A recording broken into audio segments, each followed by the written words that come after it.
Now, before we dive into this week's episode, I want to give a special shout out to our sponsor, 4Air.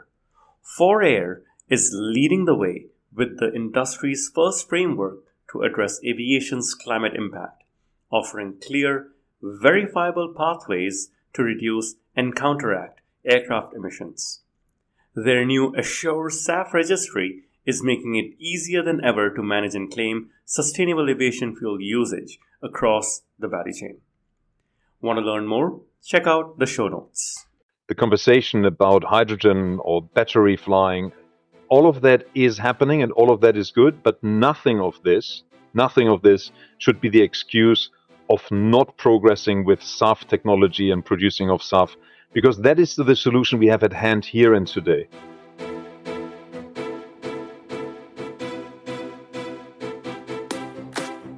Welcome to Sustainability in the Air, the world's first podcast dedicated to sustainable aviation. I'm your host, Shashank Nigam, the CEO of Simply Flying. Every Thursday, I have important conversations with top aviation executives, technology entrepreneurs, and policymakers helping aviation take climate action. Conversations that help separate the signal from the noise. Whether you are a frequent flyer or an airline executive, if you care about sustainability or simply love traveling, welcome aboard. My guest today is Jan Toschka. He's the CEO of Zaffra, an innovative joint venture between Topsoe and Sasol that is poised to shape sustainable aviation. Zaffra brings together Topsoe's expertise in low-carbon technology, particularly in HEFA, with Sasol's extensive experience in building and operating large-scale gas-to-liquid facilities. I might be getting a bit too deep here, but Jan and I have a very good conversation zooming out from this as well. This was very unique for me because Jan was also the previous president of Shell Aviation. So he's got a very good context here because now he's leading a newer, more focused player in the sustainable aviation fuel space. Jan breaks down the complex challenge of financing sustainable aviation fuel production into surprisingly manageable numbers and shares why he believes the industry needs to act now rather than wait for perfect solutions.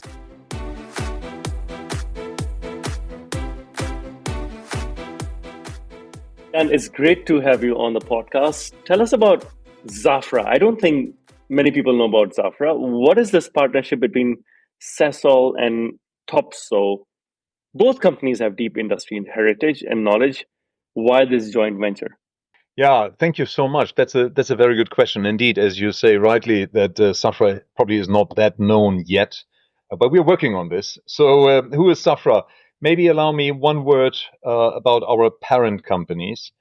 Topsoe is the global provider of low-carbon technology, with, for instance, a quite impressive market share in HEFA technology. We're coming to this later. And Sasol is a global chemicals and energy company with an extensive experience when it comes to building and operating large facilities, in particular gas-to-liquid facilities. So these are our two parent companies. Zaffra is a 50-50 joint venture of those. And by having this experience in the background, by having these parents, Zaffra obviously has wonderful access not only to the technology of those two parents, but also when it comes to project development skills, asset development, when it comes to operating of sites. In Zaffra, you will find people not only from other companies, but also from Topsoe, also from Sasol. So we have that experience, that wealth of knowledge in Zaffra. And with that ambition, we are starting our journey to become a leading SAF producer. Thank you, Jan. This is very interesting. With current production dominated by HEFA technology, how do you see Zaffra's Fischer-Tropsch and power-to-liquid solutions fitting into the broader SAF landscape? Yeah. Allow me to step back and say a few words how the various technologies and pathways, they all kind of fit together. There is one category we can call renewable SAF, renewable fuels, basically using virgin oils or used oils, fats, biomass. That is all renewable feedstock. And there are various technologies. The one which is most de-risk and most commercial at this stage is what we call the HEFA technology. And the other category of SAF, the other category of fuel, is synthetic fuels that basically uses water, renewable electricity, and a source of carbon, CO2. And also there are different technologies, and the most known and the most used and going forward is going to be PTL, so power to liquid, Fischer-Tropsch based power to liquid. And my parents, and therefore Zaffra, happens to be owning the technology on the renewable side, which is called HEFA, as I said. Topsoe has the hydroflex technology, the hydrocracking technology, with an impressive market share. So that truly is in the here and now, the most de-risk pathway of producing SAF. Going forward, when we are looking at scaling up SAF, going into more synthetic fuel, then there comes the PTL pathway of the synthetic fuels, the Fischer-Tropsch-based PTL pathway, where Sasol and Topsoe together, their technology together, we believe has the most competitive edge, the highest production yields, the lowest electricity, the lowest hydrogen use for bringing the same yield. So therefore, Zaffra is positioned very strongly in both categories, renewable as well as synthetic, because the parent companies truly own, develop, and further develop those leading technologies. Very interesting. I love how both, the strengths of both the companies are being brought together here. But you were the former president of global aviation for Shell, and that's a heavyweight. You've seen global operations and sustainable solutions in aviation. How are you applying those learnings to address the unique challenges that Zaffra faces in scaling SAF production? Yeah, I mean, you said it, it's a challenge. But you know what, we can also call it an opportunity. It is truly a challenge, not for Zaffra, not for a single party, but for the entire ecosystem, for the entire industry.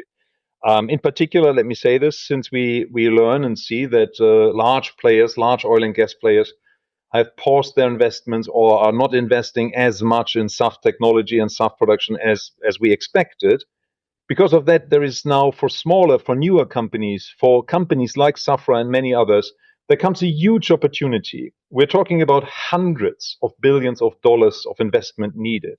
We're talking about thousands and thousands of jobs. We're talking about new technologies. So Safra's job, and let's be very humble, also the job of similar companies, is to de-risk the investments and to enable the funding going into SAF production, which basically, I mean, there is technology risk, there is offtake, demand risk, there's regulatory risk. The truth is, this ecosystem is complex, and the challenge, you called it challenge, is huge. We can only overcome this by collaborating and orchestrating to overcome these risks, technology, offtake, funding, regulatory, by bringing the parties together and create an environment where everyone contributes to that solution. Everyone contributes to mitigating one of these risks. And that is what Zaffra is going to do. I love the ecosystem approach that you're talking about here, right? Everyone working together, even if you're competing, you're working towards the same goal or same mission. But let's talk about e-fuels a little bit. E-fuels require significant amount of renewable energy and clean hydrogen.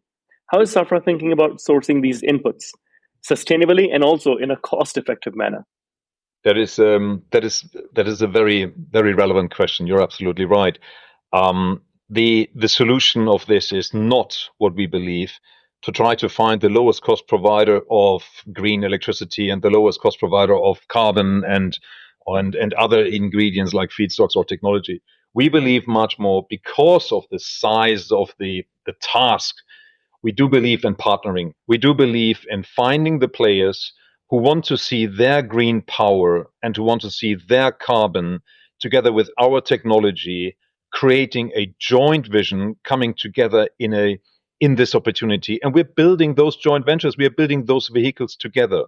We can also think about bringing an off-taker into this. Could be an airline, could be a fund of airlines. Recently, we have seen more of these funds coming into being. So we believe, yes, it is competitive, and yes, everyone needs green electricity. There are many, many places where you want hydrogen to go. But us orchestrating those players coming together, creating this joint vision, and imagine what we do, 3-4 players together, we are setting up a PTL plant. We are producing SAF. So that is, when you've done this once and twice, you have many, many, many more opportunities. As I said, the challenge is rightly called challenge, At the same time, it's a huge opportunity. I hear you. Given the opportunity size, the reality is that SAF today costs 2 to 5 times more than conventional jet fuel. E-fuels or power to liquid will cost even more.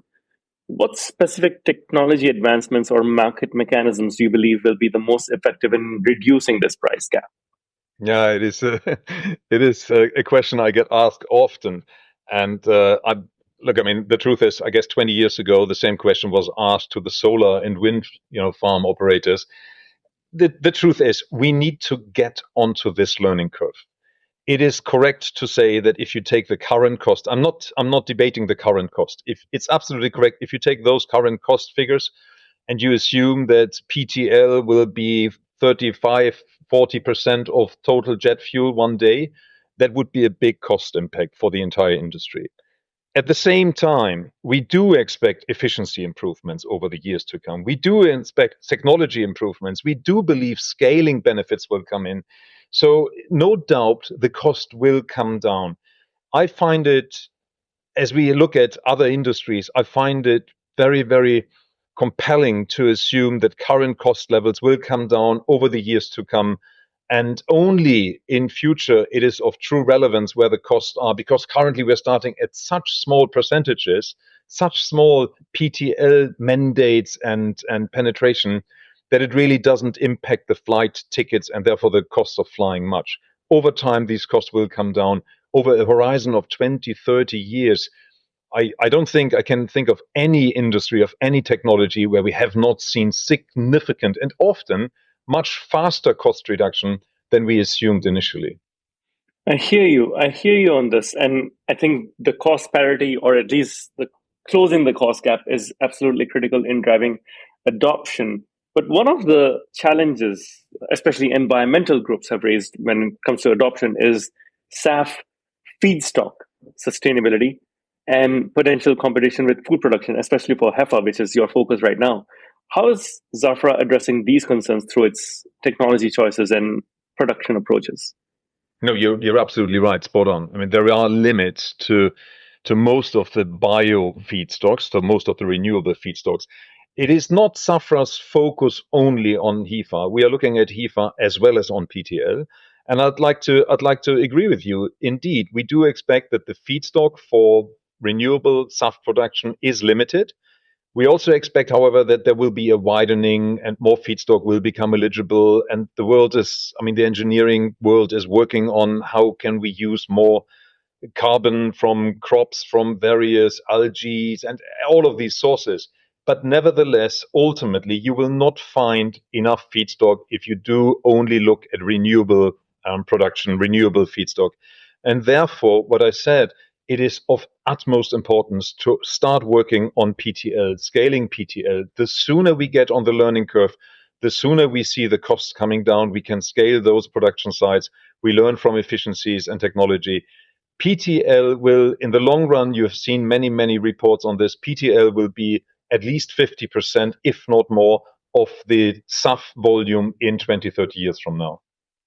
I think you and I agree on the importance of SAF for decarbonizing aviation, but there have been ample debates lately at industry forums where we had David Neilman, the founder of JetBlue and the CEO of Breeze, publicly disagree and pretty much argue with the IATA chief, Willie Walsh, on stage, saying, you know what, we can just raise some money and give it to transport, and truckers can become greener faster than airlines while we continue to grow. Or we even had Tony Fernandez recently say, quote unquote, SAF is stupid. We just need more efficient airplanes.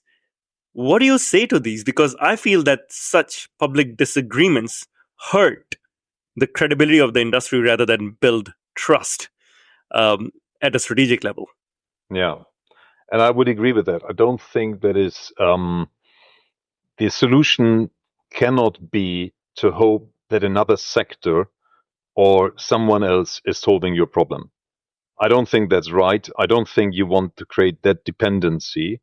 I would much rather argue the solution needs to be within the sector. So aviation needs to understand what does it take to decarbonize aviation.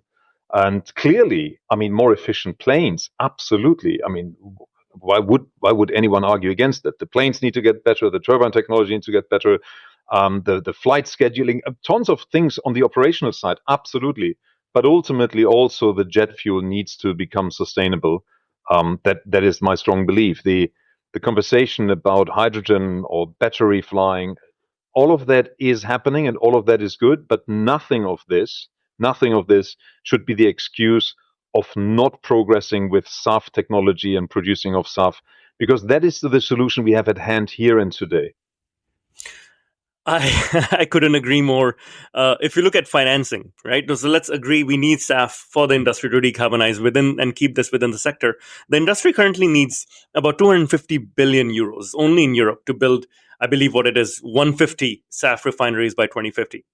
Where is this money going to come from? I know you mentioned the customers earlier who pay for aviation. This is a huge amount we're talking about. Yeah, and I let me say it again. I do 100% agree with you. All these numbers are big, and we are not using these numbers very often. Yeah, in day to day life, who knows how much 250 billion is. But there is a risk of using these numbers. The risk is that you create an artificial kind of almost a problem too big to overcome, almost like drama. I think it only makes sense to use these big numbers if you also allow to use big numbers for this solution. So if you put it in an equation, yes, you're right, 250 billion over the next, what is it, 25 years, that's 10 billion a year. Interestingly, in Europe, we have 10 million flights every year. In Europe, we have a billion passengers every year. So you would agree that these are also big numbers. So a billion passengers every year versus 10 billion investment every year. So suddenly all these big numbers don't look that big anymore. Yeah, if you put that in context, for the individual passenger, I repeat what I said earlier. Also, the same applies when it comes to the cost of SAF. For the individual passenger, for the impact on the individual air ticket, the costs are very manageable. It needs the ecosystem to want to solve this. It needs the ecosystem to come together and realize what's in it for me, what's in it for you. How do we partner? How do we shoulder this together? But don't underestimate the ability of such an amount of people flying, plus the number of flights and all the airlines.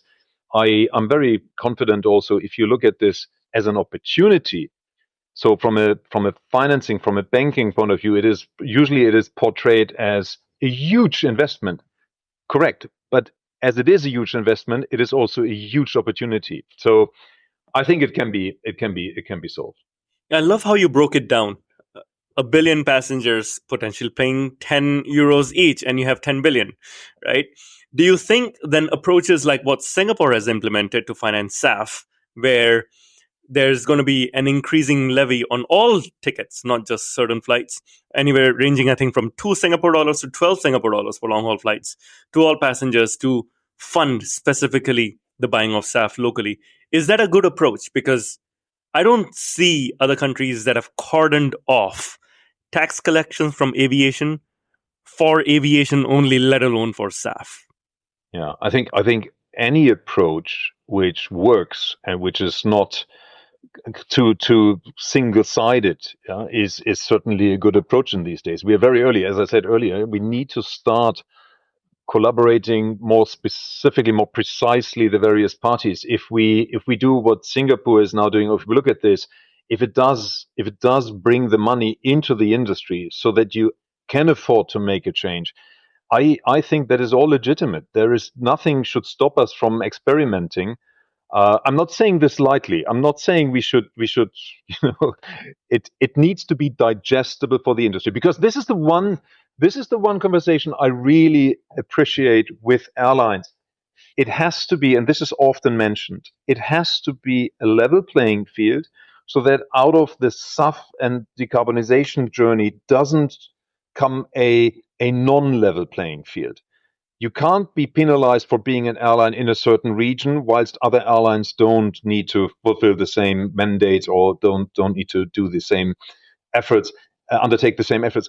I think the level playing field is important, and I do believe it needs to be always keep in mind that the underlying business needs to continue. It cannot be as expensive as that only very, very, very few people can afford to fly. It has to be managed in a way that is affordable. At the same time, it needs to make a real difference within the sector of aviation. I think this is sort of getting into the insetting side of things, where we are raising funds to subsidize innovation within the industry. I wonder if you can touch upon this, Jan. We're seeing the likes of Zaffra double down on build and operate your own plants, whereas we are seeing big guys like Shell back away from building their own plants. They would rather just lease or license some stuff. Why the dichotomy? Are you able to explain, given you have been on both sides of the equation here? Yeah, I think it comes down to the question of, do you need to, if you are like Shell, just as an example, I don't want to talk about Shell, but because it wouldn't be right. But if you are Shell and you have access to pipes, terminals, blending facilities, you have all the knowledge in the world, you sit on huge trading operations, you basically are such an established player in this overall ecosystem. The question then comes up, do you need to be a producer?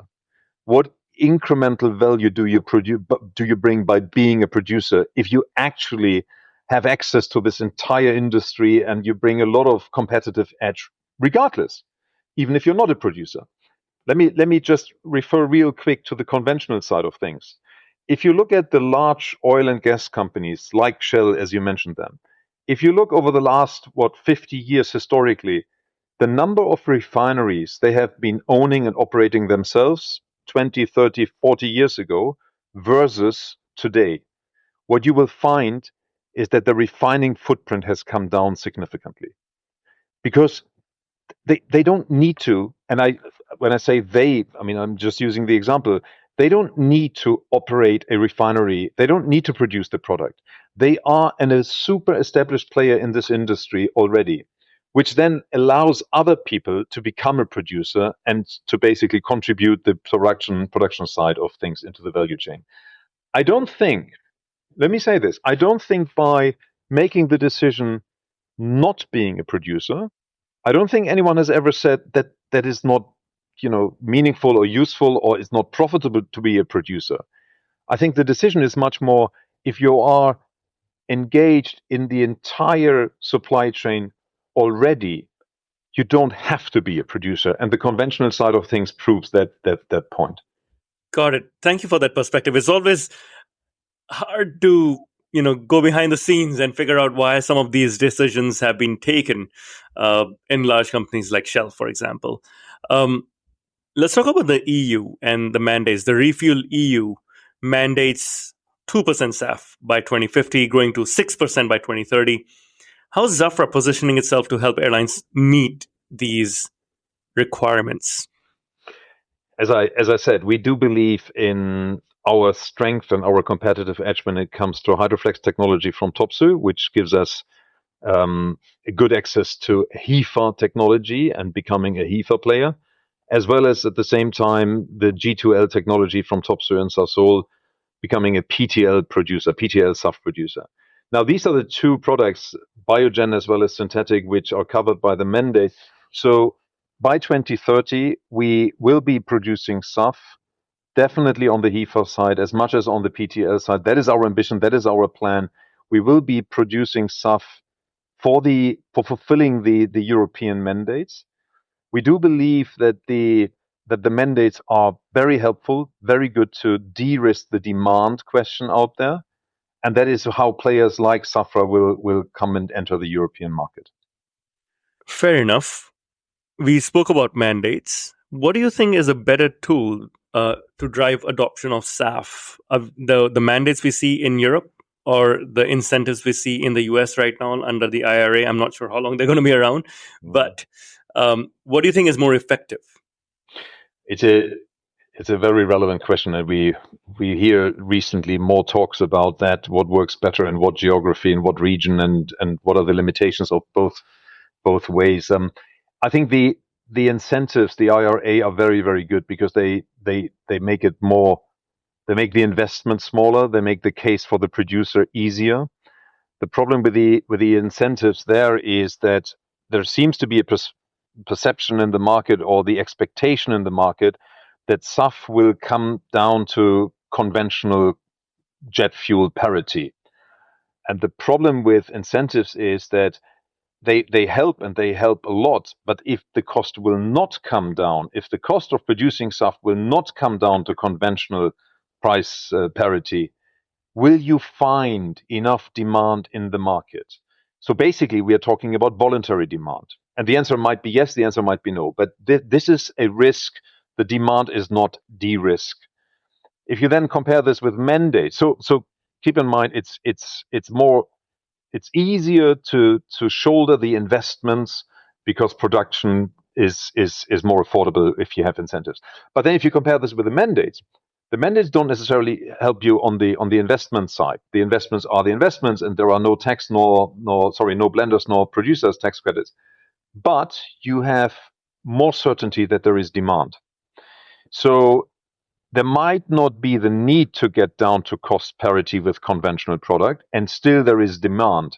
So you have a de-risk demand side of thing. However, you still need to face where you find the money to justify the investment. If you would ask me, both sides have pros and cons. I think a combination of both, a combination where you say, I can find easier access to the investment. At the same time, I can de-risk the demand. The combination of these two, they would actually work. That would work best. I think what we've seen in the UK is an attempt to combine it to some extent, but this is early days, and we need to see how this works out. Very interesting. As SAF demand scales up, supplies, we know supplies are short, but one of the other key aspects is just the unequal distribution of SAF supply. Do you see book and claim playing a role, at least in the short to medium term? And if so, how? I honestly believe it does play a significant role. It's of high importance. Let's start with the sustainability side of things. I mean, I don't see, as long as we talk about 5%, 10%, 15% of SAF penetration, I don't see the need of bringing SAF to every single airport or to every single country, maybe earlier, but certainly not to every certain region or airport. It would be counterproductive for the sustainability, for the carbon intensity of the product. So I would much rather see hubs, easy to access, close to trading routes, waterborne facilities. I think that is a very, very good starting point. So you focus on 20, 30, 40 airports, and then from there you grow slowly into the remaining airports. I think book and claim makes it easier. I think book and claim reduces the cost of bringing SAF to the market. And I also believe book and claim is relevant for customers, so that you don't need to have SAF where, if you are willing to pay for SAF, but there happens to be no SAF at the airport where you see your flights departing, then you still want to do it. But book and claim is the only way of you benefiting from this environmental attribute if the actual SAF, the physical product, is in a different location. So in summary, I absolutely believe in book and claim and the necessity of it to help the decarbonization journey of aviation. Interesting. It brings me back to about 10 years ago when we were working with Airbus on the A380 team, and the A380 launch was going on. And I remember there being a very different vision for the A380, which was flying to big hubs, and it's a hub-to-hub airplane. Whereas the 787 that Boeing had launched was a point-to-point, long and thin routes that they were focusing on. And applying it to what you're saying, I'm thinking any hub that the A380 flies to should probably have its own SAF facility, whereas the rest of them, where the 787, for example, might fly to, can be on the book and claim for the short term. I think that's a way of describing it. Just one addition to that. The planes, they actually transport passengers. So, if you're a passenger, you can't do book and claim in your private life. You really want to be in a certain location for a reason, I assume. Whilst when it comes to environmental attribute, that's a global challenge. It doesn't really matter so much where you avoid CO2 emissions, as long as you do avoid them. Yeah. If we look long term in decarbonizing aviation, there are multiple pathways. SAF is one of them, definitely an important one according to IATA.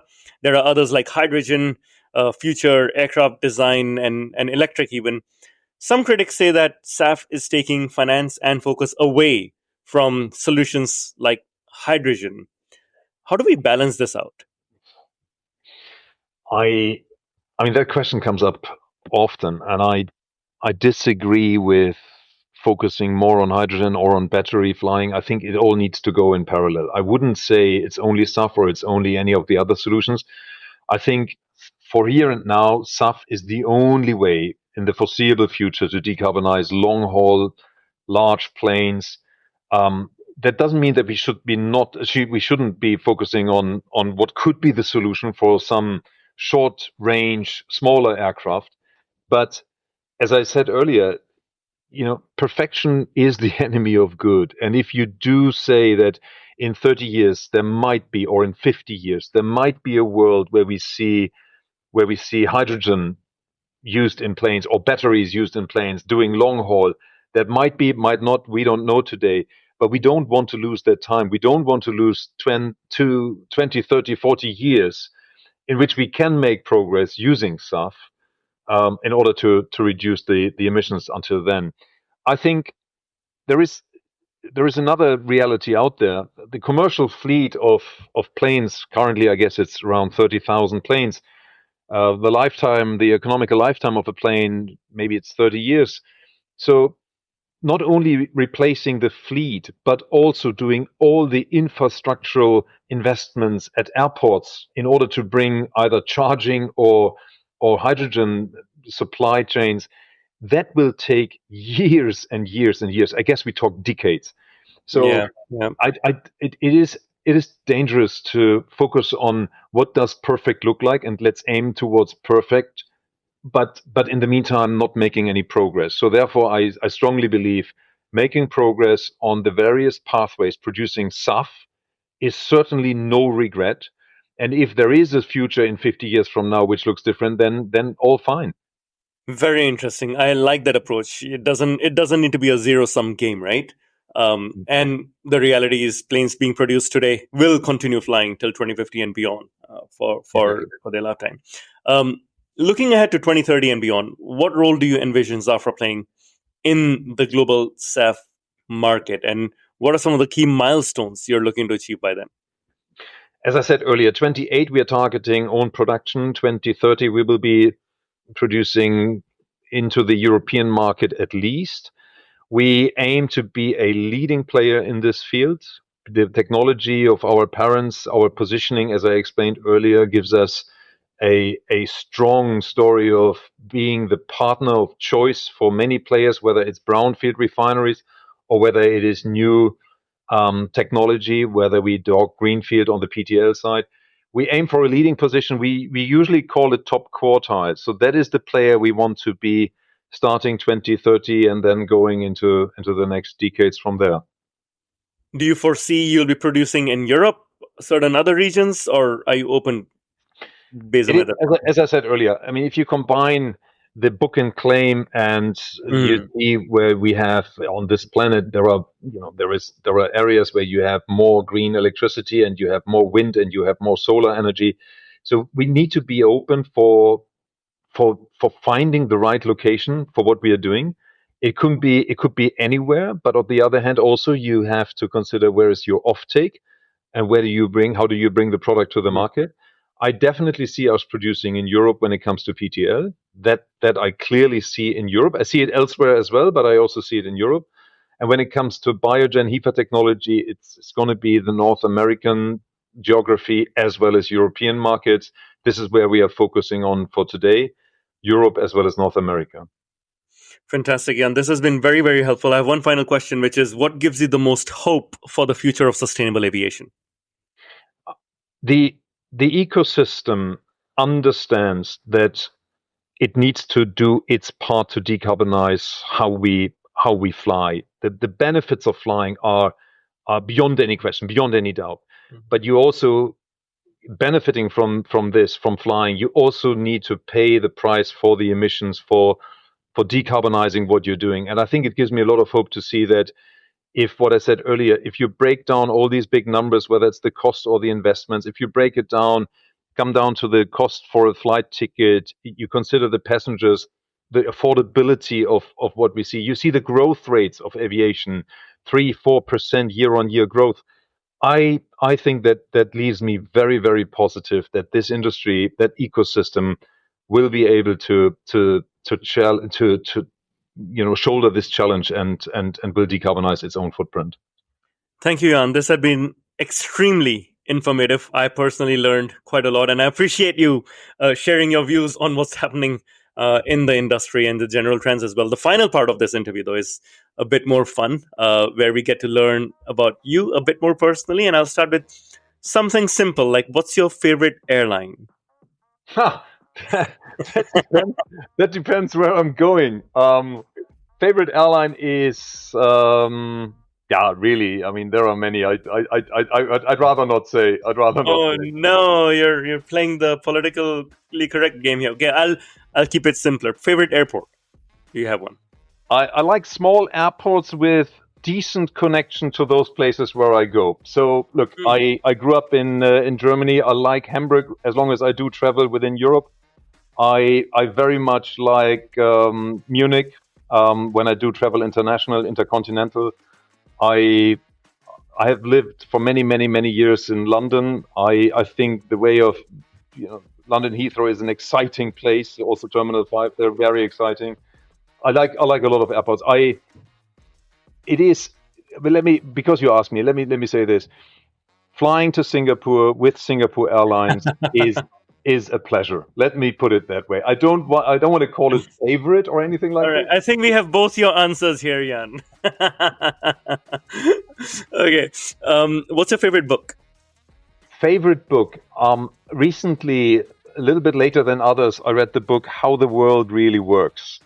That is an interesting book. I'm not necessarily saying every single fact in that book is accurate and correct, but it makes you think so much about economics, about sustainability, about carbon. It's a fascinating book, How the World Really Works. I really liked it. This is Václav Smil, right? Exactly. Yeah, it's on my bookshelf for this Christmas is itself. So I think I'll pick it up next. Thank you for the recommendation. Your favorite city? Is London. Okay. Favorite movie? If I feel like seeing something old from the 80s, I really like Tequila Sunrise. If I see something more modern in these days, I have watched Maverick, Top Gun a few times. I really did. Oh yeah. Actually, I like it. It's very entertaining. It's very, very good. These two movies I'd like to give. Yes, the Maverick Top Gun has been mentioned a few times on this podcast by executives. What do you do in your free time? I'm pretty old school outdoor nature sportive person. I really am. I try to spend time outdoors with family, and if it's not with family, then bicycling, or we have an old hobby. I have an old boat. This is my hobby. I'd like to really be out there, not in front of a computer, not so much indoors. Okay, what is something you'd like to learn? I'm serious about this. I have this dream, I have this wish for many years. I'd like to fly a plane. I'd like to learn how to fly a plane. What are you waiting for? Come on, now's the time. It's interesting that you asked me. I spoke about this with someone in London when I lived in London, and I was advised England is actually a very, very good place in Europe to learn it. Obviously, there are other geographies, but I haven't found the time. That is the issue. But I haven't given up yet. Wow. If it's England, I think there are now even pipistrels you can learn flying on and get a license, fully electric, if you want to be green. Yeah. And finally, what is the best advice you received? The best advice I've ever received is probably be hard on the issue, but soft to the people. The world is complex, and we, what I said earlier, building joint visions and defining what's in it for the various players. the more complex it gets, the more often something doesn't work accurately in the beginning. But then you, in order to still make progress and to not lose the people and the motivation and the momentum, you need to be very hard on the issue itself, but you want to really be soft on the people to not slow down and kill that momentum. I love it. Compassion is something that's, I believe, often lacking in business, but very, very important. So I second you on that. Jan, thank you very much for sharing your thoughts, opening up. It has been a pleasure learning from you. Thank you so much. Very, very enjoyable also here. Thank you. Thank you for listening to this episode of Sustainability in the Air. Aviation is one of the hardest to decarbonize industries, yet there are multiple paths to get to net zero. Awareness is key to a green future. So please give us your support to help our sustainable aviation insights reach a wider audience. You can do this by sharing this episode on your network, on LinkedIn, Twitter, or even WhatsApp. Or perhaps you might consider leaving a review on Apple Podcasts, Spotify, or wherever you listen to this episode. You can start a conversation with us by writing to us at podcast@simpliflying, that's simply with an i.com. And for more content on sustainable aviation, please visit our website green.simplifying.com and join the movement. Sustainability in the Air is an original podcast by Simplifying. The show is produced by Juraj Toth in Slovakia. Dirk Singer is our Director of Sustainability, who leads research for each interviewee out of Greenwich, UK. Shubhadeep Pal is our Supervising Editor based out of Mumbai and Singapore. The articles are written by Ayushi Badola in Dehradun in India and Mira Hull in Montreal, Quebec. Creative design is led by Ligia Esteve in Montreal. Baiba Drimen is the project director for the show based out of Valencia, Spain. Special thanks to Wendy Sim in Singapore. And I'm Shashank Nigam, the CEO of Simplifying and your host. Please feel free to connect with me on LinkedIn.